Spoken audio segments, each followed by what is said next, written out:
May 7th, Rotoball Patch Compound. We're going to walk up to the stop sign patch, take a look. We'll do a grand tour of everything today ahead of the cold, because we got cold coming. It's been raining like cats and dogs here, which is good. Let's get some moisture in this soil because it has been dry, silly dry. Hold tight. All right, stop sign patch. Yeah, look at that. We got some fence up, electrical and wind. Woo, doggies. Seems like the preen's doing its job so far that I spread on this patch, and I spread preen everywhere. It's not terribly weedy. I see a few little starts here and there, nothing crazy. It seems like there's more around the plant, and I did spread stuff around the plant. And speaking of plant, Docker's 2 plants. Yeah, I double planted. I was getting a little bit nervous about my original planting, which is doing well, but you're allowed to get nervous, right? It's pumpkin growing, right? So I got nervous and I threw another one in the ground. Both of them are the 1229.7 rotoballs. The Vail watermelon's still doing some work up here, slowly but surely. Like, come on now, give me some melon plant. So, fun fact: last year, same exact date, I have a video update. May 7th. Check it out and look at the difference. You're gonna see some differences, that's a fact. The watermelon plant, just crazy difference in a bad way. And the pumpkin plant's a difference in the good way. And there's some few attributable factors if you watch the videos and see what I've done this year and what I did last year comparatively. Might be able to figure them out. All right, to the main patch. Oh, the main patch. Look at that weedy nonsense. So I ran a lawnmower, not up here. It's a beautiful mustard. You're not gonna mow mustard. But I ran a lawnmower a couple days ago across the rest of the patch. Actually had some deer knock that over. My beautiful mustard got knocked over by the deer. I hit this mustard with a little bit of Roundup just to see what happened. And you can see the perimeter. She's been done too. Slowly bleaching out. Hut number 1, stop and pay homage to Frostbite 2.0. Oh, what a gorgeous specimen. Inside the hut, 1965.5 Rotoball. She's stretching her legs. Let's check out that spot down there I don't like. At first I thought it was into the cavity of it. Yeah, right there in the middle. Check the metal out. As zoomy as I get, and I'm not going inside. I thought, oh man, I'm gonna have trouble. So what do I do? I put a plant beside of it. And it's underneath of that leaf. And it's a good plant. It's a 2025 Rotoball. But that 1965 is like, yep, hold my beer, I'm going for it, Doc. So more than likely, that's still my girl. We're gonna see how she shakes out. And that little spot's not into the internal cavity of that plant. Before I walk away from the hut, I'm down to a heat lamp. It's like, oh, what about the ceramic heater, Doc? Yeah, she's unplugged. I'm a heat lamp. And of course I have my cooling system. They're still operating. Cooling's more of the business at this time of the game, even though I do have cold coming up. Oh, let's check out hut number 2, the 2365. And I don't know if I should walk around or just stick my head in there first, but let's walk around. This is ridiculous, guys. So I talked about having that cold coming up. Oh my goodness. I want to say starting around Friday, going into Tuesday, we're talking like 41 degrees at night. Just silly cold. And my plant's big. It needs to come out of the hut. It's a big girl. And my buddy Jacob Martinez like, Chris, are we playing for keeps, or are you just gonna pull it out and let it be cold? And I was like, yeah, you're right, dude. I gotta do what I gotta do. So look at this hobo apparatus that I've done here. Yeah, it's just something else. I don't even know what to say. I'm kind of proud of myself and kind of ashamed of myself all in the same measure. I hope we don't get severe weather, because these huts are built. They're built for Colorado weather, from what I've seen from the Colorado boys. But that right there, that's built for, I don't know, super fair weather. And it's just got to last 10 days. It's not even 10 days, 7 days, 6 days. And that's everything's coming off. But until then, it's just, you can thank Jacob Martini for that one. He's like, Chris, we doing for the best, or we doing for, we'll see what we can happen. And he's right.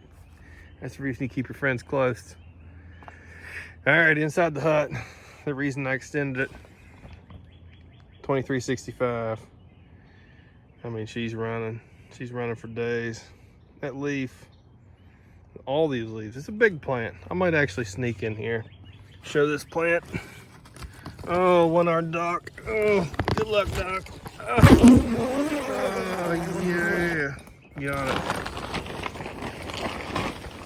Oh, sneaking in the best I can. It's nice to be able to stand up inside a hut. That's me standing up. Yeah. There's our extension. Just silliness. All right, leaf.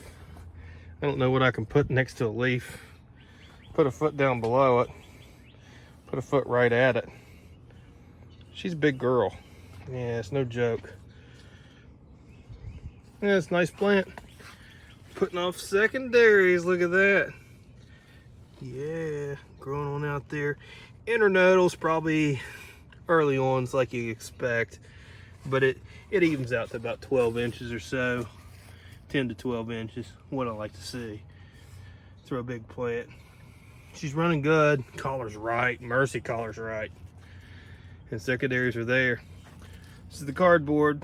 A couple people's noticed that. I love people noticing that I talk to regularly. And I was like, hey, what's cardboard? What's going on there? So you guys know I run the landscape fabric underneath the main. I call it the landing strip. And that right there is mainly to keep those nodes from rooting in before I have the ability to sneak that in here and put it underneath. That's gonna happen in the next day or so. So it's mainly to keep rooting from happening. So yeah, look up my video from last year and see the difference between this plant and what my 1965 was. That produced a 2144.5. That was 23% heavy. I just hope that this girl gives me heavy. Andy promised. He said, Chris, promising you 15%. I said, Andy, are you sure? He said, 15%. I said, oh, well, that's good. Thank you, sir. Andy did no such thing. Nobody promises anything. They just hope that they germ for you. All right, walk on down. So this is the 2025 Rotoball. My goodness, this plant is still super sensitive to sun. It's like I try to take the table off of it, and I believe that's dog prints. You're looking at dog prints, it's not deer. It looks great, just short of the cot leaves looking like hell, but the growing tip's right. That's what I care about for a plant that's out in the open. I don't care about growth and big exciting leaves. I care about, is it doing what it should be on a physical aspect, and it is, except for wilting during sunshine days, which is a bummer. And that may be genetic, and that may be root system based. Depends on who you talk to and what their thoughts are on the plant. Patch still looks pretty good where I tilled it up. Some sort of a weed that I sprayed is going to die. Everything's going to die there. Preen in this patch as well. Even with the preen, you still have mustard. Mustard's like, yeah, you're not going to slow me down, preen. It's terrible news with my tomato plants. I don't even know if I showed my tomato plants yet. Planted 3 of them. The deer ate them. Ate 2 of them. Check that nonsense out. Yeah. Check that out. I mean, ate them to the ground. And yeah, there's a lot of perlite in there, but you got 3/4 of an extra bag of perlite. What are you gonna do with it? give it to those tomatoes. Well, luckily, for my sake, one of my tomato plants did not get eaten by the stinky old deer. And I built a fence around it. That's all three of them look like that. Just gorgeous big girls. Best tomato starts I ever had. Two of them are in a deer's belly somewhere. But not all is lost. I have a good friend, Mr. Ethan Ramey, that lives in Huntington, West Virginia. He said, Chris, I got you covered. I'm gonna bring you 3 tomato plants. How cool is that?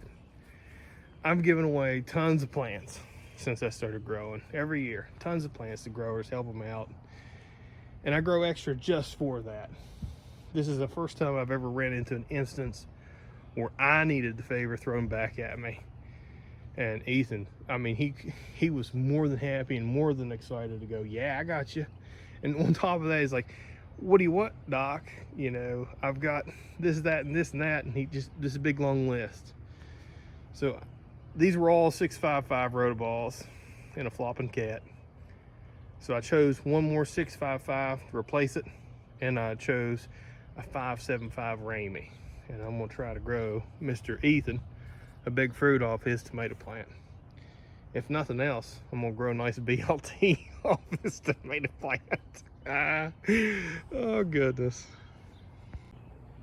So folks, that's it. Just me and the cat out here seeing the tomato box nonsense from the deer. We'll get a fence up. We're gonna try to mitigate that. Plants are gonna be in the huts for maybe another 6 days, 7 days. Next time you're gonna see a video, hopefully, I mean, look, there's fence, an electrical, yeah. These plants are all with some wind barriers side by side. Patch is still gonna look hairy. Like I told you earlier, I want this patch to be hairy. I want root systems getting thrown down. Get some mycorrhiza colonization, maybe some other Bacillus subtilis, any type of colonization I can on those root systems. Not to mention, I'm a big fan of mustard. Throw those taps deep, breaking up that soil. All right, so until next time, good luck, grow some big fruit, do some work, and I'll see you guys at the scale. Doc out.